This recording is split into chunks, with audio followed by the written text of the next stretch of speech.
Um podcast latino-americanista é o Estrangeiro, que está no ar aqui mais uma quarta-feira para trazer para você os principais fatos da política internacional, sempre com a pegada, com a visão do Brasil de fato, uma visão popular do mundo. Eu sou o Lucas Stanislau e nunca estou sozinho aqui nesta missão. Tá aqui ele, grande figura humana, jornalistão, Rodrigo Durão.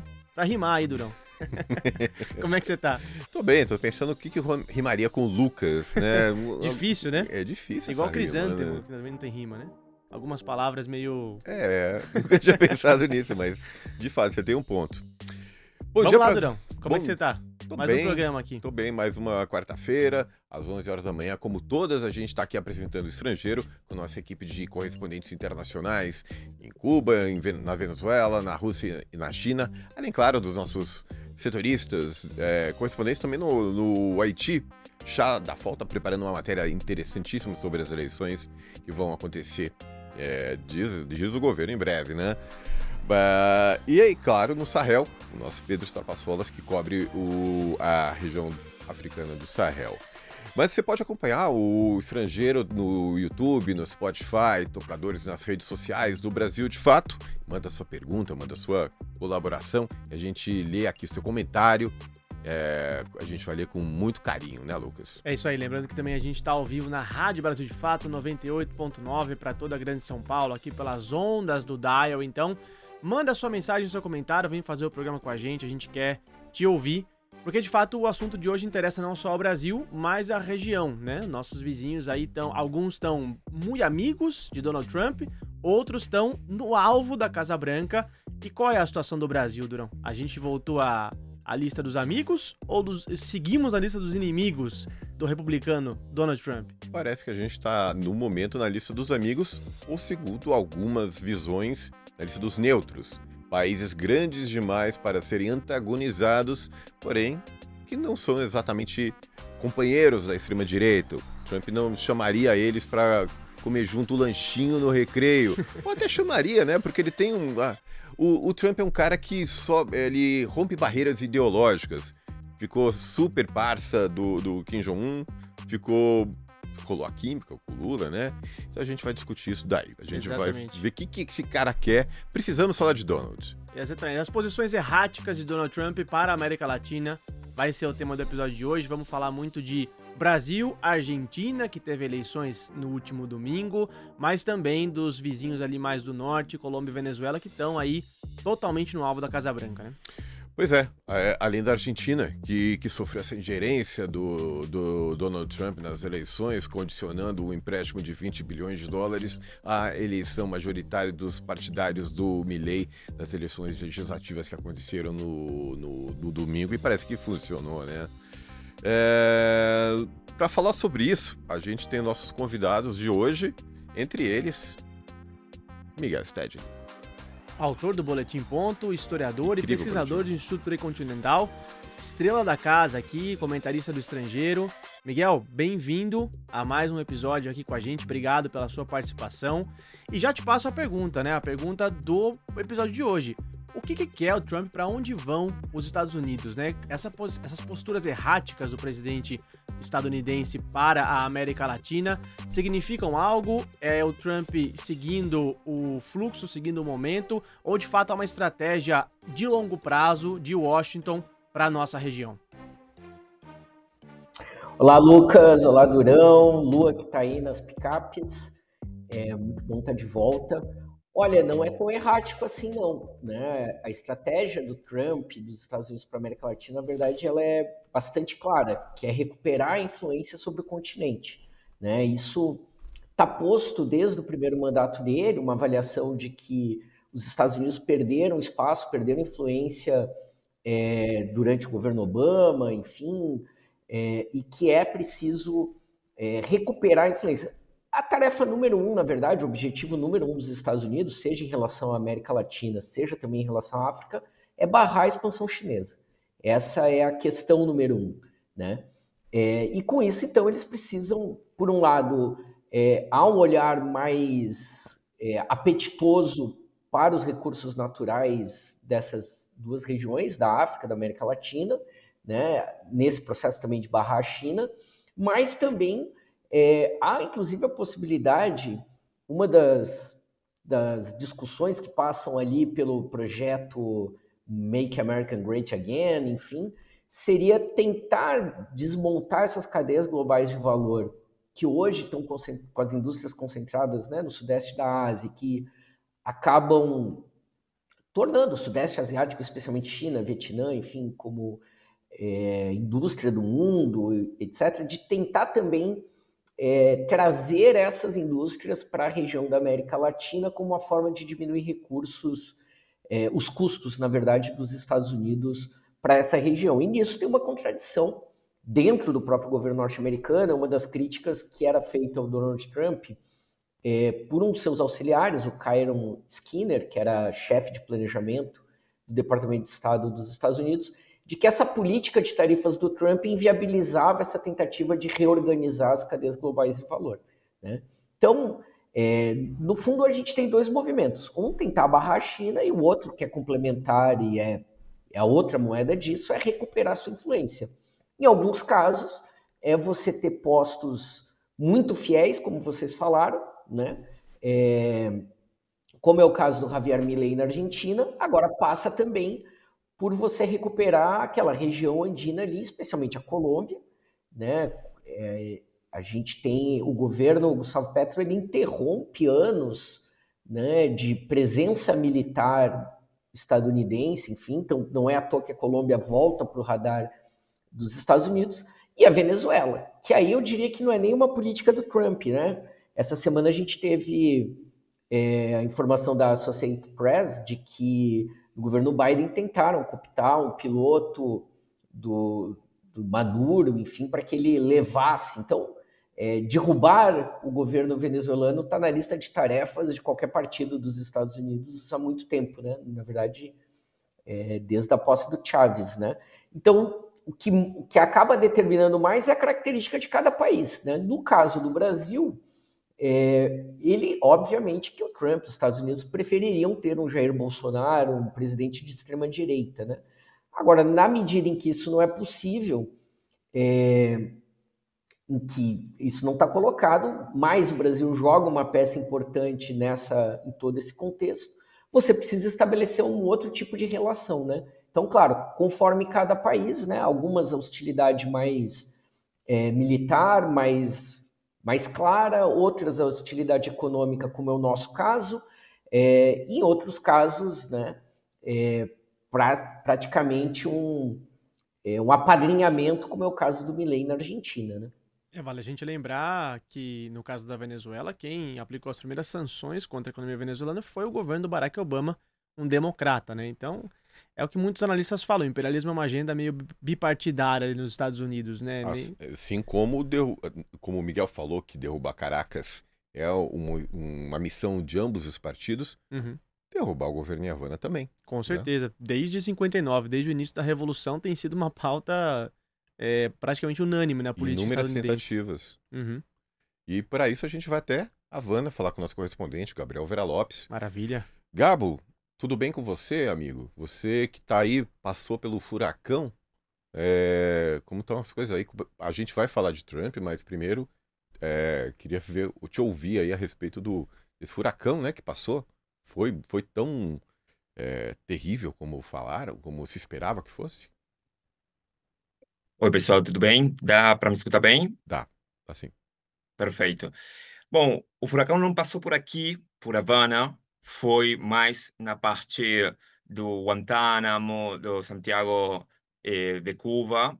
E eu acho que nas próximas horas nós vamos ter uma ideia bem concreta do quanto foi a destruição do furacão. Sempre os furacões são muito fortes, são muito destrutivos, mas todo mundo falou, o governo cubano falou, que este furacão Melissa vai ser particularmente destrutivo. E eu acho que o primeiro é tratar de que ninguém morra. Eu acho que foi a principal preocupação do governo, proteger a vida dos cubanos, embora isso seja perder questões econômicas ou coisas por assim. E eu acho que, bom, o que está acontecendo agora nas cidades de Cuba é construir uma solidariedade para ajudar todo mundo que perdeu sua casa, perdeu seu trabalho, coisas do seu trabalho, comida, coisas assim, né? Mas eu acho que hoje e amanhã nós vamos saber quão destrutivo foi o furacão. O que nós já sabemos é que na Jamaica o furacão foi bem destrutivo eh, nas comunidades camponesas. Então, eu acho que aqui vai acontecer alguma coisa parecida. Sim. Gabo, falando agora do Trump, como a gente falou, eu e o Lucas, desde 1959, quando a Revolução aconteceu, os Estados Unidos querem depor o governo revolucionário de Cuba. Como Cuba está vendo hoje essas movimentações do Trump? Milhares de soldados, navios, aviões de guerra no Mar do Caribe. Essa crise está sendo vista como mais outra, mais do mesmo, como outras inúmeras que aconteceram desde 59, ou de uma forma diferente? Não, eu acho que tem uma consciência no governo e no povo cubano de que tem uma agressividade particular, que isto não é uma nova crise com o imperialismo dos Estados Unidos, mas que isto é uma forma em que os Estados Unidos estão sendo mais agressivos para reconstruir a sua hegemonia aqui no continente e que isso é bem perigoso. Não só para Cuba, não só para Venezuela, não só para os países com governos anti-imperialistas, mas eu acho que é muito perigoso tem muito peligro para todos os países, todos os povos de Latinoamérica. Nós temos que lembrar que a agressividade está sendo principalmente contra a Venezuela, mas não só contra a Venezuela. Eles estão expandindo militarmente sobre todo o Caribe. Então, eu acho que tem uma consciência de que nós estamos entrando numa nova fase do imperialismo mais agressiva, com um governo muito mais agressivo sobre Latinoamérica e o Caribe.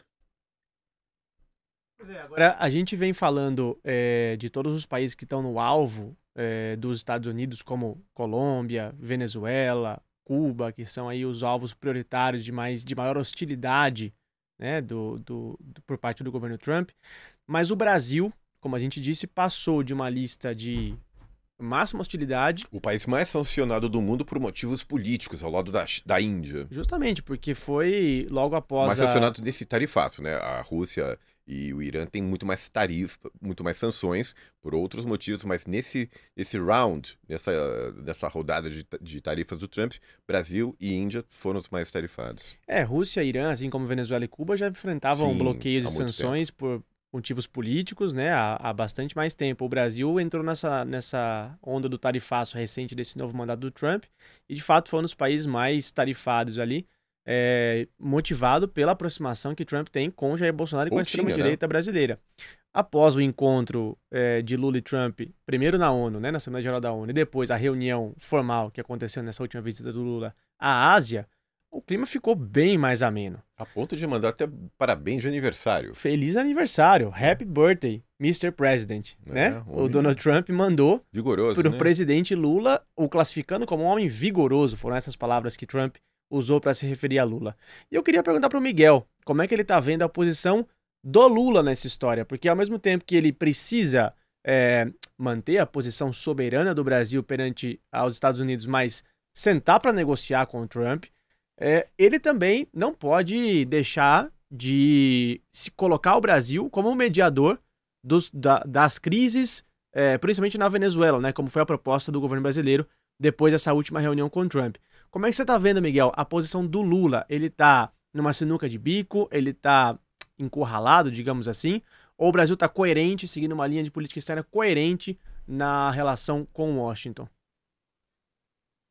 Olha, vamos por partes. Eu acho que primeiro, se a gente olhar a conjuntura nacional interna, ele está bem, porque ele anulou completamente o bolsonarismo, né? Ele tirou da equação aquela ideia que agora a gente até começa a colocar em questão se ela de fato em algum momento existiu, essa interlocução do Eduardo Bolsonaro com a Casa Branca, ou pelo menos nos termos como ele colocava, porque o Trump não teve problema algum, ainda que tenha mencionado o Bolsonaro na conversa na Malásia, mas de abandonar o Bolsonaro à própria sorte, né? Ele e todo mundo. Mas, enfim. Então, primeiro, o governo Lula consegue tirar o bolsonarismo da equação e aí sim deixar o bolsonarismo numa sinuca de bico, etc. Ele se coloca como mediador, né? Então a posição dele é de ter batido o pé, de ter mantido a soberania, de não ter recuado para os Estados Unidos, ao contrário do que aconteceu com a Europa, por exemplo, né? Que se subordinou totalmente. Então surtiu efeito, trouxe os Estados Unidos para a mesa de negociação, antes, sem o Brasil ter recuado, sem ter mudado a posição, etc. Tem uma análise muito interessante, que é o seguinte: o que o Brasil queria, o que o governo brasileiro queria, era a foto do Trump com Lula. Por quê? Se a gente se lembrar, quando o Trump se encontra com Zelensky, ele chega a reclamar da vestimenta do Zelensky, como é que ele estava se vestindo, etc. Né? Quando o presidente da África do Sul se encontra com o Trump, ele joga uma fake news sobre genocídios de brancos, enfim, né? Os tradicionais absurdos. O Trump se comportou num nível bastante adulto, né, nesse encontro. Então, o fato do Lula ter a foto, o aperto de mãos, conversa de senhores, etc., né, e depois deixa a negociação, desse ponto de vista da conjuntura nacional, da projeção do governo brasileiro, digamos, o Lula sai ganhando, ainda que efetivamente a gente não tenha nenhuma resposta concreta ainda, né? As negociações estão em curso, mas só o fato delas terem sido abertas, claro, ela é um grande avanço em comparação ao mês de junho, de julho, quando as tarifas foram anunciadas, né? Agora, a pergunta é: o que está na carta que o governo brasileiro apresentou para o Donald Trump? Naquele momento, o Brasil já apresentou uma carta de intenções, acho que duvido que tenha sido apenas de queremos estabelecer relações diplomáticas, etc., né? Então, o que é que vem para o jogo? O que é que o Brasil vai negociar? Vai, de fato, retroceder ou abrir mão para derrubar as tarifas com os Estados Unidos? Isso é algo que a gente não tem convicção ou certeza, né? Dentro do Itamaraty, desde da primeira troca de telefonemas do Lula com o Trump, a estratégia que o Itamaraty costurava, e é muito interessante, é a seguinte: a gente precisa dar alguma coisa para que o Trump venda para fora como se tivesse sido uma vitória dele. Como se ele não tivesse recuado para sentar para negociar com o Brasil, e que alguma coisa ele tem que apresentar como se tivesse dito: olha, isso eu arranquei do Brasil, olha que negociador fantástico que eu sou. Enfim, a gente conhece um boi de piranha, como Trump, se fosse um boi de piranha, né? Dá ali para o Trump pegar para ele. Ou pior, porque nesse caso pode ser o tema das terras raras. Isso Sim. Tem sido falado abertamente, né? A gente tem assistido no Congresso nos últimos 40, 50 dias como acelerou o processo de discussão em torno das terras raras. O próprio Ministério de Minas e Energias também acelerou, foi instalado um comitê que estava parado, nunca tinha sido instalado há mais de 2 anos, enfim, estava engavetado, né? Existem acordos com o BNDES, existem acordos com o correspondente, né, o Ministério de Minas e Energias americano, sobre esse tema, justamente no momento em que a China se torna mais rigorosa na política de terras raras e que os Estados Unidos acaba de fechar um acordo com o Japão. Então, todos os indícios apontam que algum tipo de parceria, para ser delicado, entre Brasil e os Estados Unidos nesse tema das terras raras é muito provável, é muito evidente que esteja na mesa. Sim, mas a gente precisa... Espero que não tenha também... Diga, Durão, pode perguntar. Eu queria saber a sua opinião sobre o próprio Haddad já acenou que isso seria provavelmente uma moeda de negociação, de troca. O governo brasileiro estaria disposto a ceder nas terras raras, o que não estaria disposto a ceder em relação às Big Techs, que é outro ponto que o governo dos Estados Unidos quer influenciar o nosso Congresso para não regular a Big Tech. O que você acha menos pior? O governo brasileiro ceder esse acesso dos Estados Unidos às nossas terras raras? A gente tem a segunda maior reserva do mundo, com 7% das terras raras descobertas no planeta, atrás da China, que tem uns 30 e poucos. Você acha menos pior o Brasil ceder terra rara ou o Brasil ceder na regulamentação das redes? E outra coisa, você tem Durão, algum palpite do tipo, o que o governo está, de fato, disposto a fazer? Eu acho que o tema das terras raras está na mesa, acho que está posto como negociação, acho que as big techs, não no sentido de abrir mão da regulação das redes sociais, mas no sentido de abrir espaço para data centers e para no nível de infraestrutura, e aí, portanto, né, por tabela, colocar a energias renováveis e o acesso à água, energia solar, etc., a serviço desses processos de instalação de data centers, etc., né, eu acho que isso está na mesa. Né, e eu acho... E aí o problema é que é o seguinte, é incoerente com o discurso de soberania que a gente vem fazendo nos últimos meses, mas não é incoerente com a política de mineração do Brasil dos últimos 30 anos. Porque me diga um território de mineração no Brasil que não seja explorado por uma multinacional, inclusive a Vale do Rio Doce, ex-Vale do Rio Doce, né?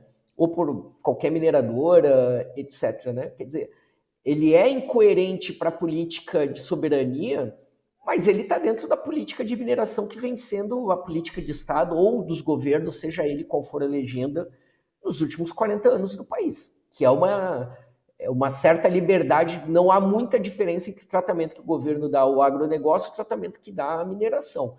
Nesse sentido, eu acho que é um governo que se satisfaz em receber apenas as commodities, né? Aliás, os royalties por essa exploração, e que abre mão, ainda que você tenha, por exemplo, Celso Amorim dizendo que o Brasil deveria controlar toda a cadeia da extração ao refino, etc., você não tem nem movimentações para que isso aconteça. Né? O que você tem é um governo, um Estado que constrói infraestrutura para a extração desse minério em direção aos portos. Quando a gente fala de toda a malha ferroviária no Brasil, os portos, etc., né? E agora, por exemplo, com mesmo o tema da extração do petróleo no Foz do Amazonas, né?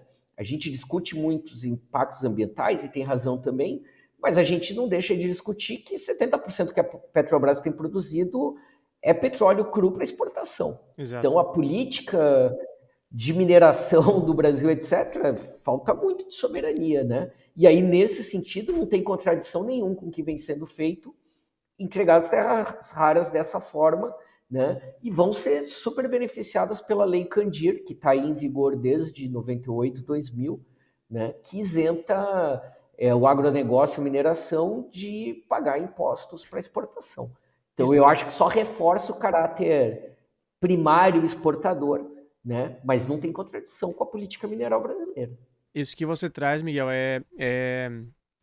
indica a urgência do debate de se rever a política energética brasileira, né? Que é isso, é o petróleo, é o mineral, é a terra rara, é o etanol. Agora o debate que vem sendo colocado aí para além do debate urgente ambiental sobre perfurar a bacia do Foz do Amazonas, né? Que a Petrobras acabou de ganhar a licença do IBAMA para poder conduzir os estudos, para além da urgência do debate ambiental, dos riscos envolvidos na operação, a urgência do debate energético. Quem é que vai se beneficiar dos recursos que, porventura, se descubram e se explorem nessa... A COP começa em 15 dias. Exatamente. Né? O Brasil vai estar no centro do mundo com esse cartão de visitas. E essa grana vai para onde? Vai para os acionistas?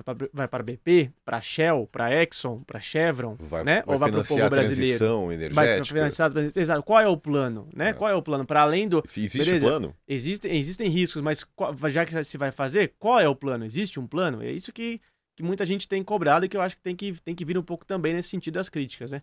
Agora, vale lembrar que não só dentro do Brasil, mas também de maneira regional, esse debate energético é muito estratégico, porque para além das terras raras, a América Latina é a região, uma das regiões mais ricas em lítio, que é o mineral do momento. A gente tem aqui o triângulo do lítio, que é Bolívia, Chile e Argentina. A Bolívia acabou de passar para as mãos da direita, numa eleição trágica, que teve um fim trágico para o movimento ao socialismo, o partido histórico do Evo Morales, lá que se dividiu, rachou, enfim, perdeu as eleições. A direita volta ao poder na Bolívia. O Chile tem eleições presidenciais esse ano, com candidatos da extrema-direita favoritos na disputa. E na Argentina, Javier Milei campeando aí, né? Grandão, que tá depois das eleições legislativas de meio termo que ocorreram nesse domingo, ele teve uma vitória cachapante. Eu queria chamar o Gabo para conversa, porque tá em Havana, mas é argentino, sabe tudo da política argentina. Como é que foram essas eleições, Gabo? E qual foi a influência direta que o Trump teve nessa disputa? Porque a gente sabe que, previamente, antes do pleito, o Trump disse, olha, eu vou bancar o Milei, e se ele não ganhar, a coisa vai ficar muito feia para os argentinos. Ele deu uma bela de uma ameaçada, né, na Argentina. Havia uma expectativa de que essas declarações do Trump pudessem, eventualmente, até prejudicar o Milei, porque o argentino é um cidadão, é um sujeito muito patriota, né, e não admitiria uma ingerência externa desse tipo, mas na verdade o que a gente viu foi o contrário. As declarações do Trump podem até ter ajudado ao partido do Milei ter esse resultado expressivo nas urnas. Como é que você viu essa questão, Gabo, nas eleições do último domingo? Bom, eu acho que duas coisas. A primeira é que eu não sei se você conversava com alguém na rua em alguma cidade da Argentina, o pessoal sabia o que diz Trump. Então, o problema não foi tanto o que o Trump diz, mas foi o que o Trump fez. Tipo assim, o que aconteceu não foi só que o Trump falou tem que votar no Milley e senão isto vai dar merda. O que aconteceu foi que o cara colocou o seu governo para colocar dinheiro na Argentina de um jeito que não tem precedentes nos últimos 30 anos. E não tem precedentes com um país que não seja da área de comércio mais próximo dos Estados Unidos. Os Estados Unidos têm feito coisas assim parecidas com o México na década dos 90, mas o México é parte do comércio mais importante com os Estados Unidos. Então, o que os Estados Unidos fez foi colocar muito dinheiro na Argentina, trocar a dívida da Argentina, ao começar a trocar parte da dívida da Argentina com o Fundo Monetário Internacional, com o FMI, para o Tesouro dos Estados Unidos. Isso tem uma concepção, eu acho que estratégica, porque se você tem uma dívida muito grande com alguém e muito grande com um país tão poderoso como os Estados Unidos, bom, você tem também uma condicionalidade política muito forte do parte do Washington. Então, eu acho que a dívida que eles colocaram na Argentina e a quantidade de dólares que eles colocaram teve dois motivos. O primeiro foi estabilizar a economia do país para evitar que tenha uma inflação que disparasse nos dias prévios na eleição da Argentina e que isso consiga estabilizar a economia para que o Milei consiga chegar, bom, com uma crise não tão forte, né? E com uma inflação não disparada, que é o mais importante. Isso tem uma qualidade eleitoral, porque o pessoal, bom, acha que tem uma estabilidade neste dia, né? Então dá para votar no governo. Mas a outra coisa que eu acho que nós não podemos perder de vista, que é o que vocês estão falando com o que vai acontecer no Chile, o que aconteceu na Bolívia, o que está acontecendo também com a Argentina, é que tem uma vontade estratégica de controlar ou condicionar a economia do país e a política do país. Estamos falando de uma intervenção sem precedentes. Tanto é assim que o próprio Trump cumprimentou os seus próprios funcionários pela vitória do Milley. Falou que foram os funcionários dos Estados Unidos quem ganharam as eleições. Então, acho que isto é importante, mas só uma coisinha bem rápido. Eu acredito que isto é algo que nós temos que pensar no plano eleitoral. Mas nós não temos que perder de vista que a extrema-direita é um fenômeno que tem também capacidade de traduzir raízes, de colocar raízes, traduzir em votos. O Milei conseguiu a mesma quantidade de votos que o Macri na eleição do 2027, do 2017. Então, aí tem um setor da população que está escutando bem de perto o que a extrema-direita tem para dizer. Isso também não é só um problema dos Estados Unidos, eu acho que é um problema de o que o progressismo, a esquerda tem como alternativa para isso. Gabo, deixa eu te fazer na sua visão. O peronismo tinha ganhado em Buenos Aires com tanta vantagem em setembro, no começo de setembro, e perdeu tanto voto agora no meio de outubro, final de outubro, por que isso aconteceu? Qual foi o motivo dessa diferença tão grande de setembro para outubro? Eu sei que o pessoal não foi votar, teve uma abstenção muito grande, maior do que antes, mas isso explica essa diferença tão grande? Ou foram as outras províncias que são muito mais mileizistas do que a província de Buenos Aires? Não. Se nós olhamos quanto o Milei tirou no país inteiro, o que explica a eleição não foi a província de Buenos Aires, foi todo o interior do país. Sobretudo, o interior, vamos colocar aspas, né? Produtivo, o que tem maior capacidade de construir uma economia pensando na exportação.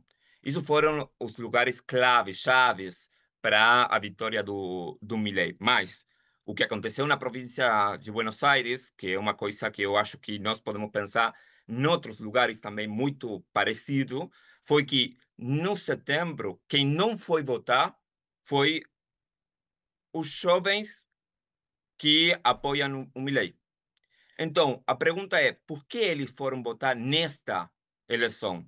Foram porque eles estão muito enamorados do Milei ou foram porque eles viram que o peronismo logrou ganhar e foi um voto de tirar fora o peronismo, de eu não gosto que eles votem, então vou sair de novo para votar. Não é que eu estou enamorado do Milei, eu acho que tem problema, que pode ter um monte de coisa, por isso que eu não fui votar, eu não tinha esse entusiasmo para ir em setembro, mas meu entusiasmo é contra o peronismo. Então eu acho que nessa polarização política, a direita está logrando construir não uma maioria social, mas sim um núcleo muito intenso político, que é uma coisa parecida com o que aconteceu com as eleições nos Estados Unidos. O Trump ganha não porque ele ganhou novos votos, o Trump ganha nas eleições porque os democratas não vão votar.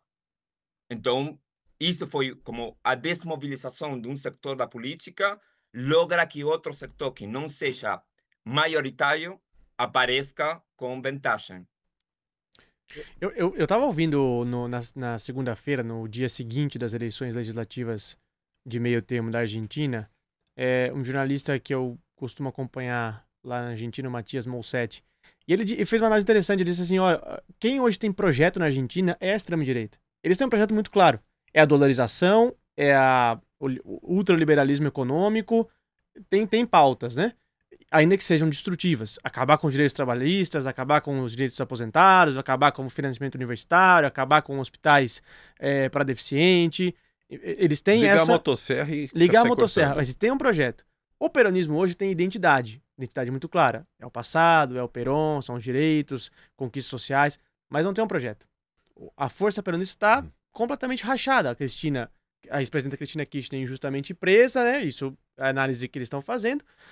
O governador de Buenos Aires parecia que ia despontar como uma liderança, mas agora toma mais um revés, né? Eleitoral. Então, de fato, é uma análise interessante. Uma força política que tem identidade, que tem lastro, que tem história, mas hoje não tem um projeto. Mas possibilidade de se modificar. Se modificar ao longo do tempo. Para se modernizar e não ser só um reflexo do passado, mas também indicar um caminho para o futuro, né? Exatamente. O peronismo traz no seu bojo esse DNA, essa possibilidade, né? Como já fez diversas vezes ao longo da história, né?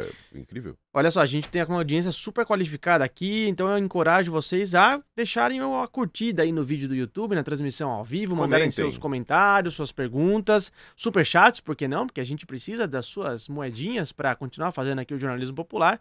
E aproveitando para te convidar a apoiar o Brasil de Fato, acessando apoia.se/Brasil de Fato. Por aí você vira um apoiador aqui do nosso jornal e pode ajudar a gente a continuar a fazer esse jornalismo popular pro Brasil e pro mundo. Então acesse apoia.se/Brasil de Fato ou aponta o seu celular para esse QR Code que passa aí na sua tela neste momento e se torna um apoiador do BDF. A gente precisa muito da sua ajuda.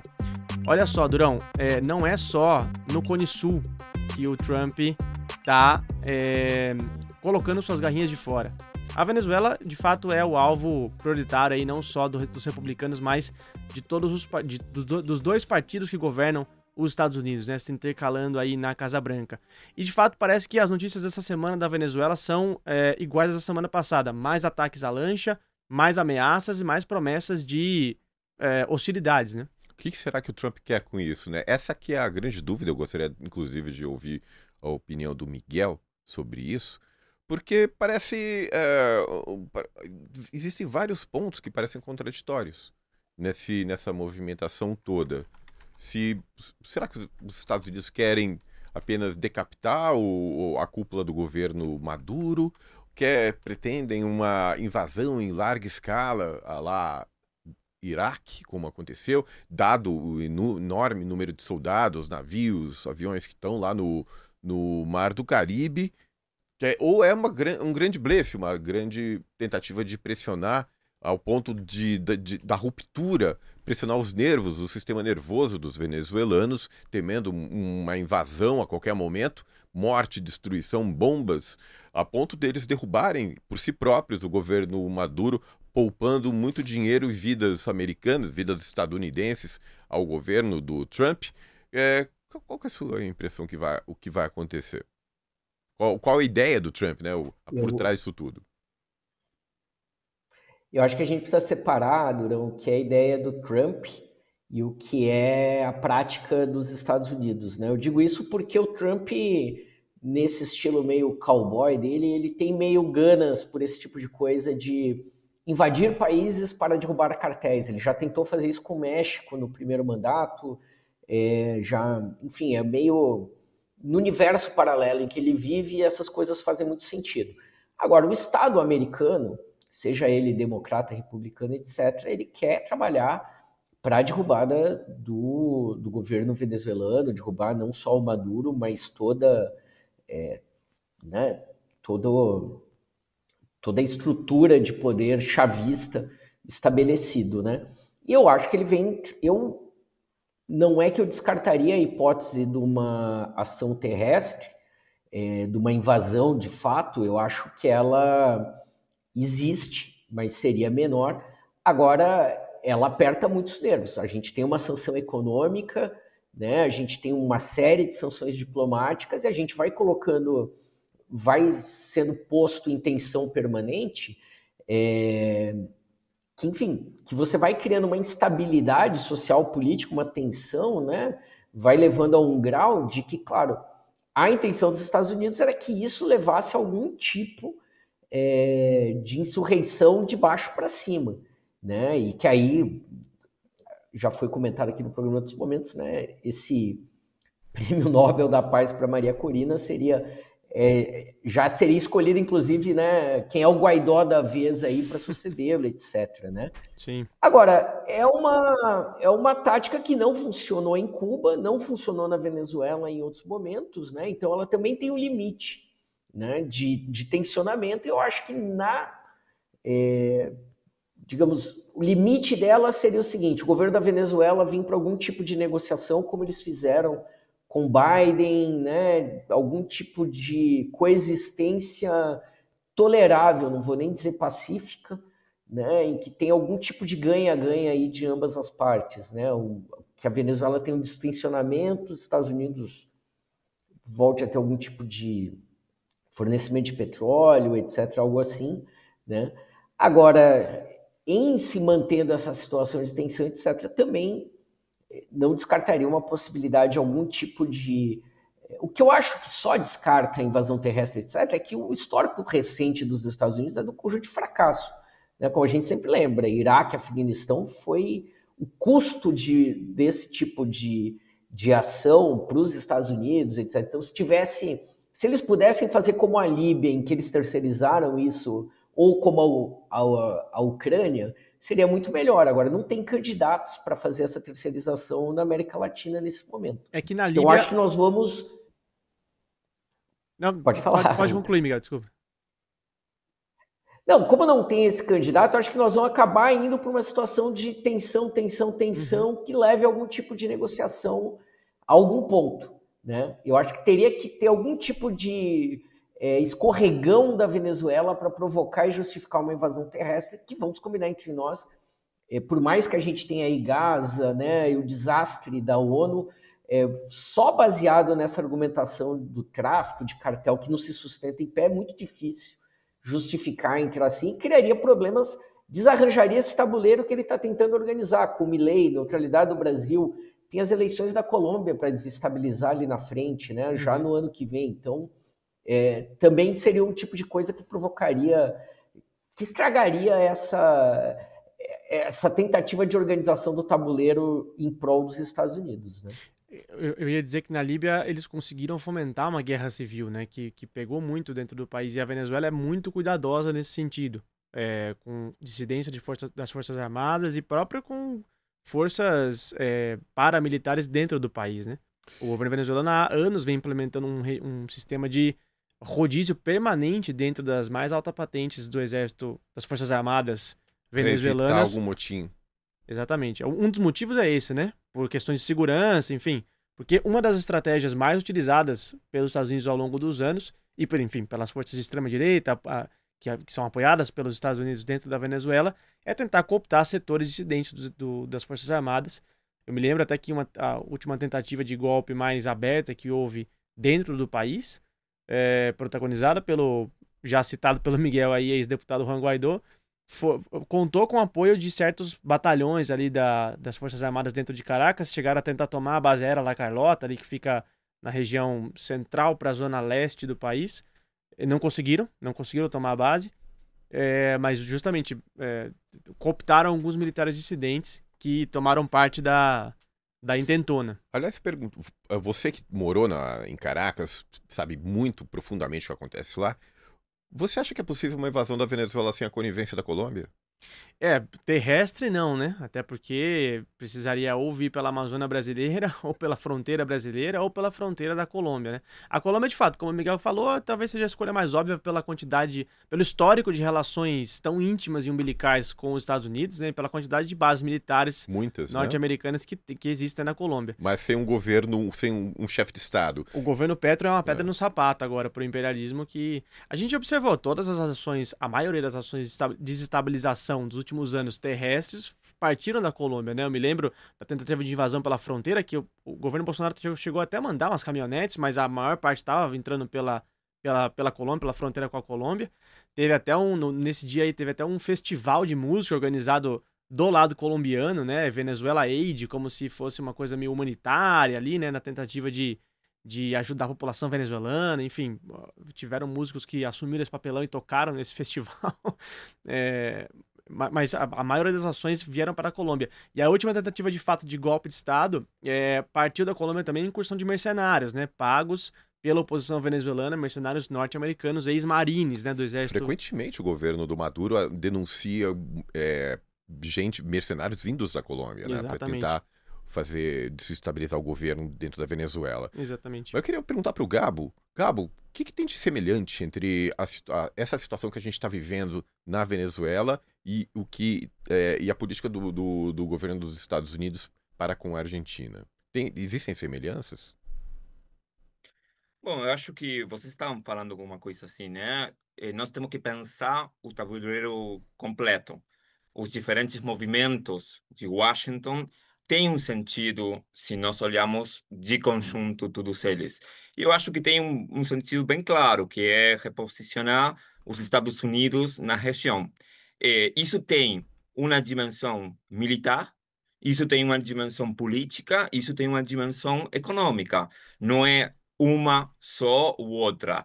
E o outro dia, quando o Trump teve a reunião com o Milei, o Trump falava uma coisa assim, tipo, para nós é muito mais barato, muito mais, tem menos custo colocar o dinheiro para apoiar um governo como o do Milei que fazer o que nós estamos fazendo em outros lugares, né?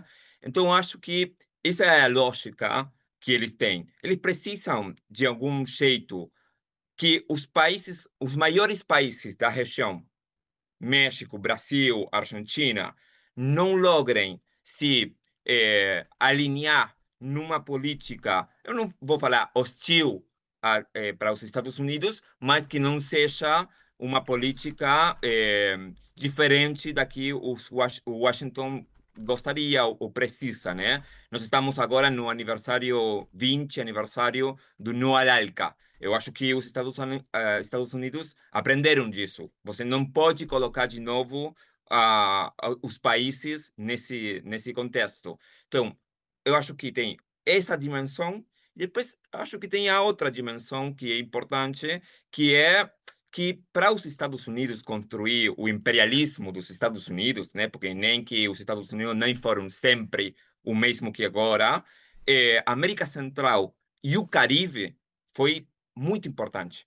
No século XIX, princípio do século XX, até a Segunda Guerra Mundial. Então, é um setor vital para o imperialismo, para o jeito de acumulação do capital nos Estados Unidos.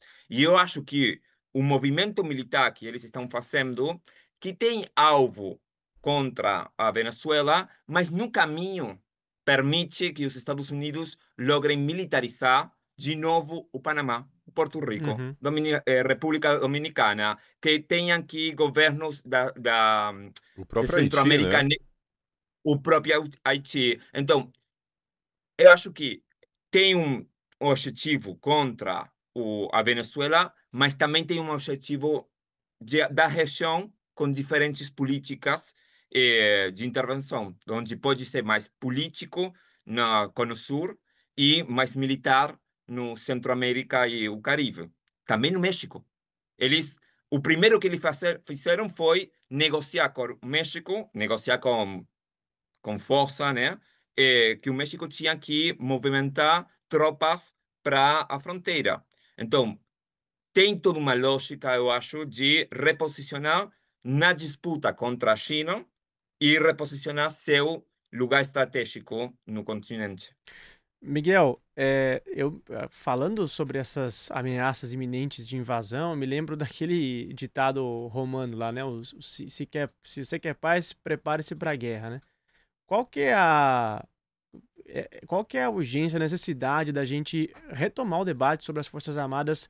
E aí eu vou trazer no caso brasileiro, né? Que a gente está muito traumatizado, seja desde 64, por conta da ditadura militar, dos casos de violações de direitos humanos, de crime de lesa humanidade, mas seja pelo último governo democrático que a gente teve com a eleição de Jair Bolsonaro. A gente viu a participação, o papel que os militares tiveram na tentativa de golpe de Estado, né? Aí, planos até de assassinato do presidente Lula.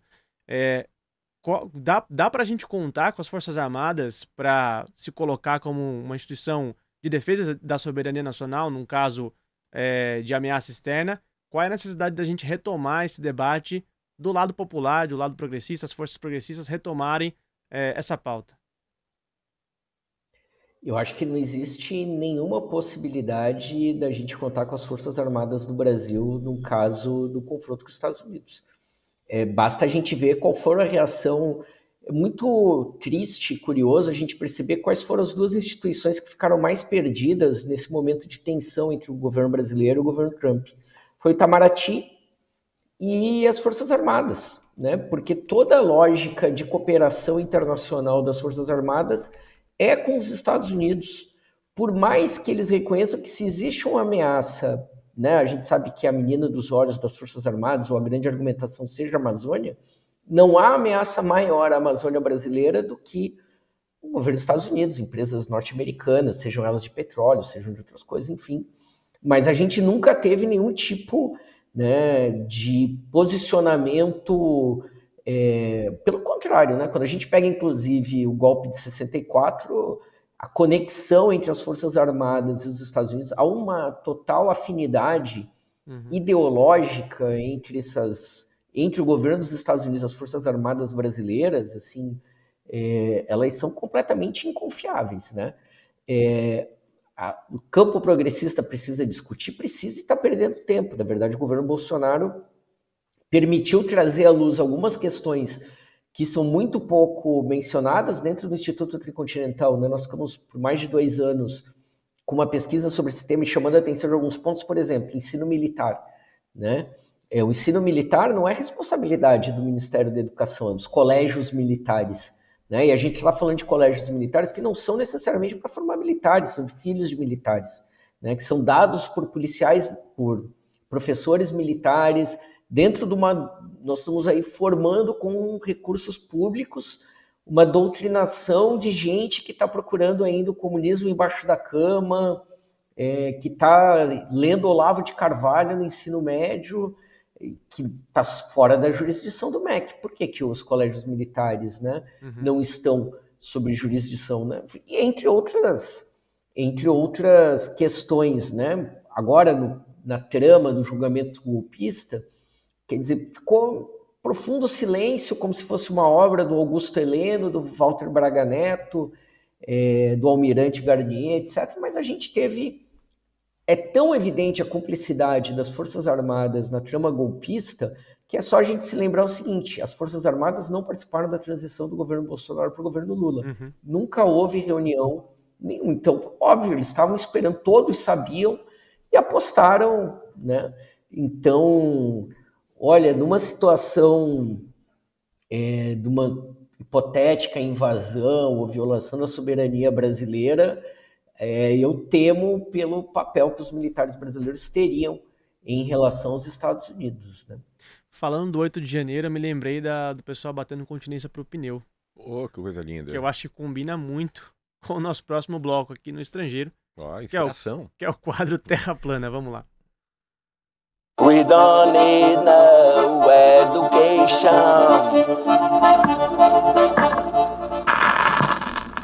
A Terra é plana. Então tá bom.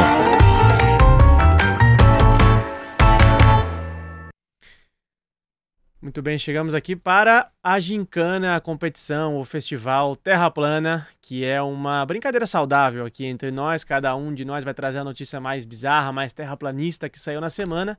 E quem escolhe aí quem merece o troféu é o nosso convidado hoje, Miguel Stedley. Então, vou passar a bola lá para a Havana, para o nosso Gabo. O que você traz para a gente, querido? Bom, se nós estamos falando de imperialismo, eu não posso não falar das Islas Malvinas, da Argentina. E o que aconteceu foi que Elon Musk, o mesmo que falou que eles iam bater golpes onde fosse necessário, falou que as Islas Malvinas não são argentinas para ele. E quando nós estamos falando das Islas Malvinas, nós temos que lembrar que estamos falando não só de duas ilhas inóspitas, mas estamos falando da Antártida, do petróleo, de rotas marinas. Então, bom, aqui a sinceridade do camarada Musk. O bizarro seria ele falar que são argentinas, né? Sem comentários. Foi. Você, Durão, o que você trouxe pra gente?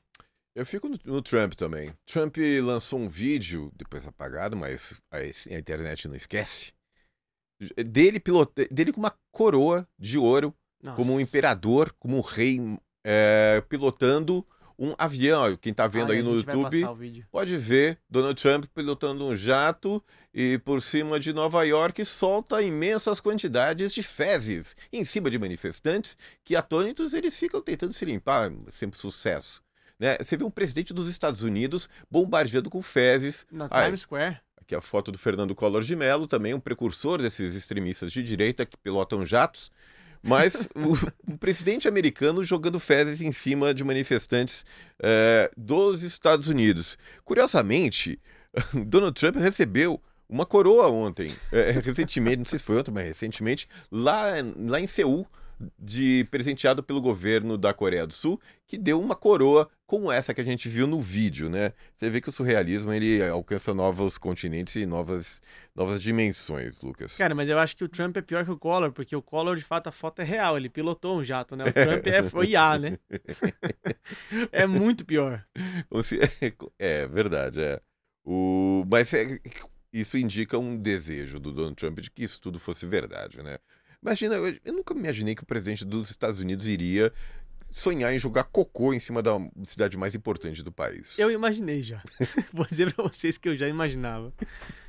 Pessoal, eu vou vir pro Brasil porque o Flávio Bolsonaro deu uma de Maria Corina, se inspirou aí na extrema-direita venezuelana para pedir que os Estados Unidos bombardeiem lanchas com drogas no Rio de Janeiro. Que momento, né? No dia que...